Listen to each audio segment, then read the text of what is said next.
Fallait-il inscrire Louis-Ferdinand Céline sur la liste des célébrations nationales pour l'année 2011? La chose se discute, mais décision fut prise en toute transparence par Frédéric Mitterrand après consultation d'un collège de personnalités qualifiées. Un simple froncement de sourcils de Serge Klarsfeld, président de l'Association des fils et filles de déportés juifs de France, a suffi pour que le ministre de la Culture décide in extremis d'en exclure l'auteur de Voyage au bout de la nuit, lobby communautaire 1, République française 0.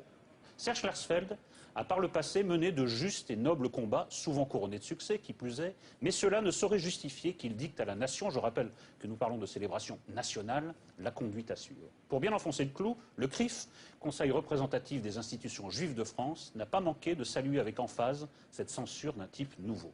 Et pour couronner la pantalonnade, Frédéric Mitterrand a déclaré qu'une relecture horrifiée de Bagatelle pour un massacre avait emporté sa décision. Si 2 lectures de ce pamphlet, commis par Céline en 1937, lui ont été nécessaires pour en détecter le caractère furieusement antisémite, on ne saurait trop conseiller à notre ministre d'envisager une prompte reconversion professionnelle. Moi, à titre personnel, une lecture m'avait suffi.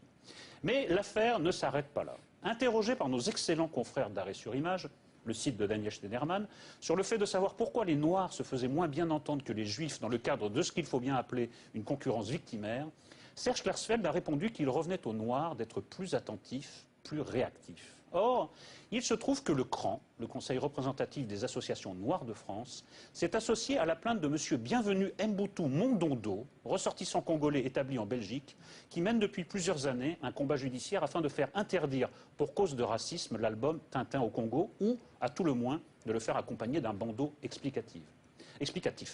C'est mieux, l'accord. Une décision est attendue courant 2011. Pour rester dans le registre de la bande dessinée, voilà donc le monde que nous préparent, bien malgré eux, je le sais, M. Klarsfeld et M. Mondondo. Un monde où, avant de savoir quoi lire ou comment le lire, il faudra passer sous les fourches codines du CRIF et du CRAN, du clip, du crap et du bang, du vlop, du zip et du shebam.